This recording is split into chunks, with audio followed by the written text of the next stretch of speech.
Bonjour à tous, ça va les caps. Aujourd'hui, nouvelle vidéo, on va parler de l'humoriste Edgar Yves qui met, j'ai envie de dire, il tire à balles réelles, sur les médias et sur la presse qui aujourd'hui, on le sait, est détenue par une poignée de types qu'on peut considérer comme oligarques et qui évidemment souhaitent que leurs pions, donc leurs animateurs télé, leurs journalistes, diffusent une certaine information qui va dans le sens de ces oligarques, qui plus est, pour continuer de les enrichir. C'est ce que nous dit Edgar Yves d'une manière vraiment, écoutez. Vos regards aujourd'hui, c'est des personnages comme Vincent Bolloré, Cyril Hanouna, dont on parle beaucoup. On parle même de Cyril Hanouna en politique aujourd'hui peut-être. Le vrai problème de notre société, du monde un peu européen de manière générale, c'est qu'on a créé un système qui favorise les voleurs, les menteurs et les tricheurs. Nous sommes dans un monde où il y a une complète inversion des valeurs. Et où, quand vous faites un boulot, c'est un mec qui n'a pas votre talent qui doit vous juger. C'est souvent ça, pour s'élever dans la télé, dans le cinéma, dans machin. Il y a une invasion complète des valeurs, du copinage. On est des uns cooptent les autres, ainsi de suite. La presse française n'a aucune chance d'être libre parce qu'elle est détenue pour les privés, pour la plupart, par des oligarques. Donc ils ont plutôt intérêt à dire que c'est des gens bien, comme c'est eux les patrons. Ils n'ont aucune chance, aucune possibilité d'être vraiment neutres. Si on veut retrouver une presse neutre, il faut trouver des sources de financement indépendants, complètement différents, pour retrouver du vrai journalisme. Ce qui est déplorable, c'est qu'on ne puisse plus faire de vrais sketchs à la télévision. Moi, après, tu me demandes de partir de quelque part, je pars.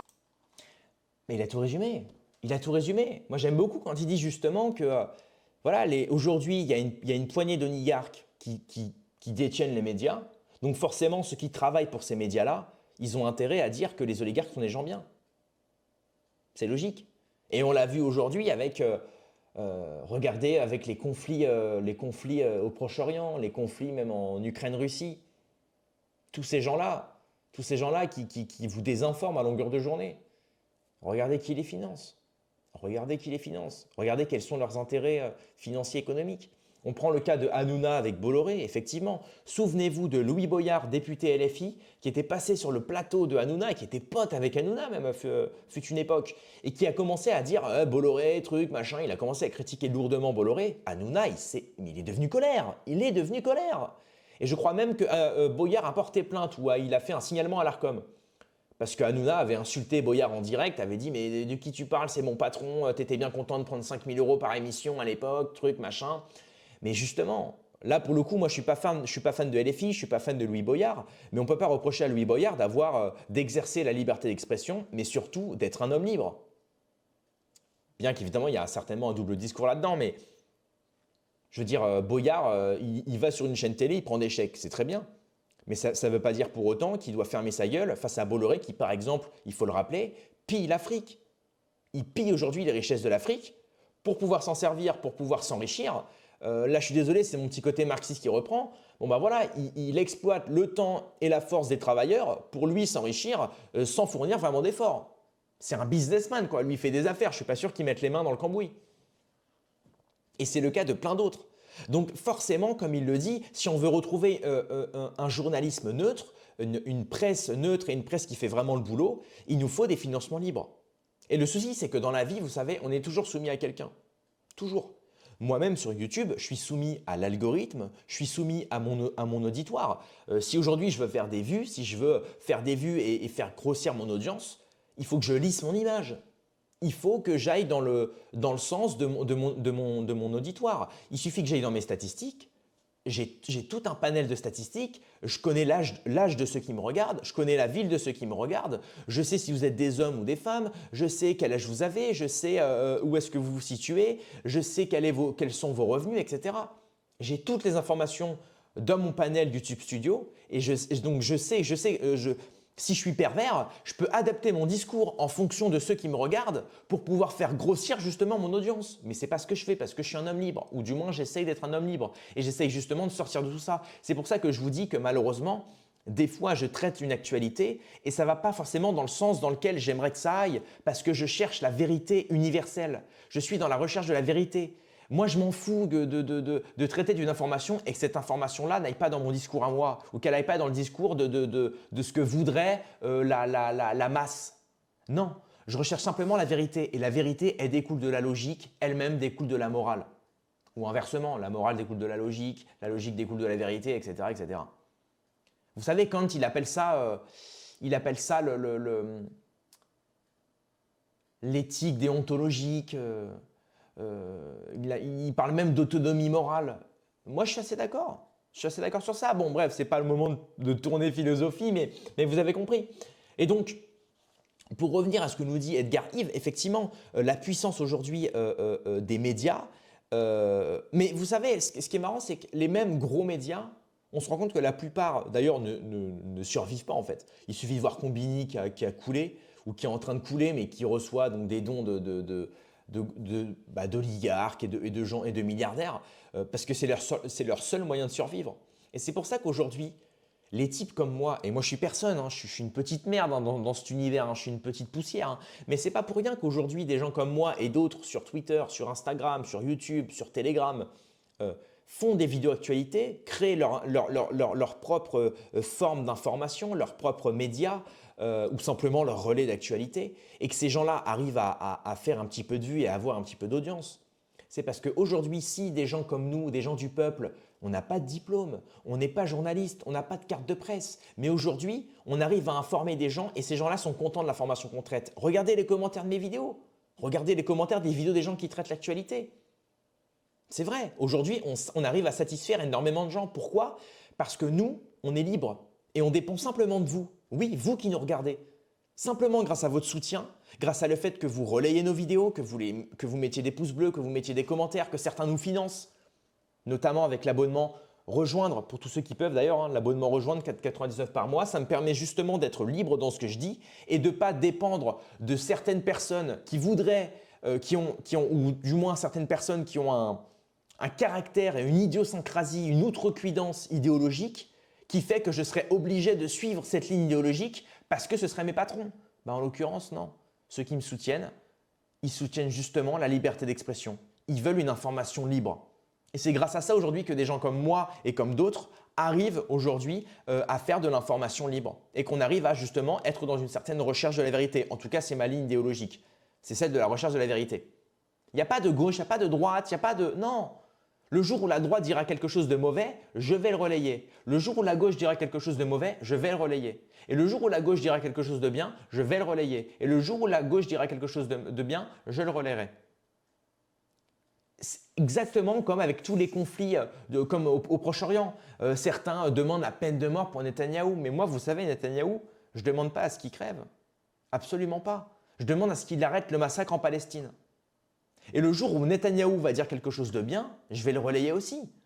Et c'est ça le problème d'aujourd'hui. Nos médias, parce qu'ils veulent nous faire croire qu'ils sont le bien, ils se permettent d'écraser ce qu'ils désignent comme mauvais, sans être dans la compassion de se dire que les gens mauvais le sont aujourd'hui, mais que demain, ils seront peut-être bons. Vous savez, j'aime bien cette phrase-là, moi je la dis souvent, un type antisioniste. Si un jour Netanyahou il dit « le ciel est bleu » et que le ciel est bleu, le type antisioniste qui est de mauvaise foi, il va dire « non, le ciel n'est pas bleu », uniquement parce qu'il n'aime pas Netanyahou. Et c'est là où vous faites preuve de bon sens, c'est même les gens que vous détestez, même les gens que vous haïssez, même les gens pour qui vous n'avez vraiment aucun amour, aucune amicalité. Le jour où il dit quelque chose de bien, il faut le dire. Et le jour où il dit quelque chose de mal, il faut le dire aussi. De même avec les gens que vous idolâtrez. Vous idolâtrez des gens, mais le jour où ces gens prennent une mauvaise tournure, prennent le mauvais chemin, disent quelque chose de mal ou qu'ils représentent le mauvais, il faut aussi le dire. Et c'est là notre force dialectique, notre force intellectuelle et notre force tout court. C'est celle de relayer le bon, peu importe qui le dit. Ce qui est important, c'est le message, pas le messager. Souvenez-vous-en, souvenez-vous-en.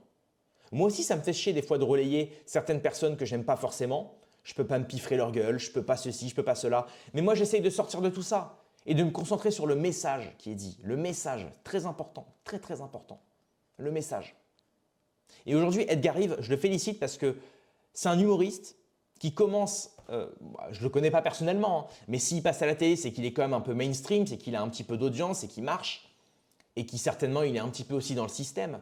Mais aujourd'hui, comme ils le disent très bien, un humoriste qui bouscule, mais plus que ça, un humoriste qui fait avancer les mœurs, qui fait avancer notre lutte justement, notre lutte contre l'ennemi commun. L'ennemi commun qui veut qu'on se divise, l'ennemi commun qui veut qu'on se fragmente, qui veut qu'on se tape entre nous, pour justement empêcher le peuple et la masse de se concentrer sur l'ennemi commun. Qui plus est, notamment cette poignée d'oligarques qui asservissent les médias, qui arrivent justement, je vais dire un terme assez marrant, mais le terme constipe. Vous savez, ils constipent les médias. Les oligarques constipent les médias.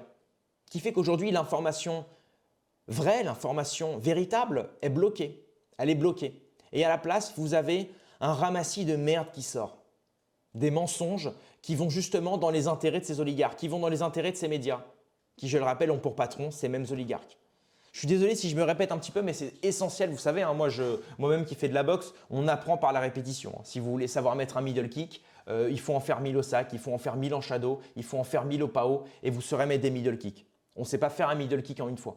Et ben, c'est pareil avec la force dialectique, avec même le discours politique. C'est que ça la politique, c'est répéter, répéter, répéter jusqu'à ce que ça entre dans le cerveau des gens et jusqu'à ce qu'ils en prennent conscience. Mais il ne faut pas répéter simplement par automatisme, il faut répéter avec conscience, il faut répéter avec aisance pour que la personne en face comprenne. On revient à ce que je disais avec la personne mauvaise. Une personne mauvaise, elle l'est un jour, mais qui nous dit que le mal qu'elle fait, on ne va pas le faire un jour? Qui nous dit, regardez très bien aujourd'hui, Israël. Israël aujourd'hui, c'est en train de changer. Les persécuteurs d'hier sont les persécutés d'aujourd'hui. Et inversement. Et inversement. Aujourd'hui, Israël a fait le mal pendant 70 ans aux Palestiniens et aujourd'hui, c'est enfin en train d'être montré. Et aujourd'hui, on a l'impression que ça va s'arrêter. Même si Trump, malheureusement, il est dans une situation complexe. Il préfère déporter les Palestiniens plutôt que de les aider physiquement parlant. Bon. Mais au moins, ce massacre va cesser. Au moins. Maintenant, il faudra trouver une solution pour cette terre-là, parce que cette terre-là, elle divise. Mais c'est pour vous dire, ceux qui persécutaient les Palestiniens hier sont les persécutés d'aujourd'hui. Regardez aujourd'hui dans les médias, il y a un véritable éveil des consciences. Ce qui prouve que la vérité prend l'escalier. Mais c'est pour ça qu'il faut répéter, il faut continuer d'apprendre. Vous savez, Gandhi dit une phrase, il dit « il faut apprendre comme si vous viviez toujours, mais il faut vivre comme si vous mouriez demain ». Et c'est sur ça qu'on va se laisser justement les amis. Mettez un like, abonnez-vous, un petit commentaire pour ceux qui veulent me soutenir justement, la liberté d'expression et l'information libre. Vous avez l'abonnement. Je remercie d'ailleurs Bati, Kani, Sam, Romain, FitLife et tous les autres qui s'abonnent en ce moment. Merci beaucoup, il y a des bonus qui arrivent pour vous. Et puis bientôt, une grosse émission en live. J'espère qu'on pourra faire ces émissions hebdomadaires ou quotidiennes. Ce serait bien qu'on atteigne les 50 membres et après on se fait cette grosse émission toutes les semaines ou tous les jours. Voilà, à voir. Allez, rendez-vous dans quelques heures à demain pour une prochaine vidéo. Et d'ailleurs, grosse dédicace à Edgar Yves. Allez, paix et mort sur mes amis et mes ennemis et surtout sur mes ennemis.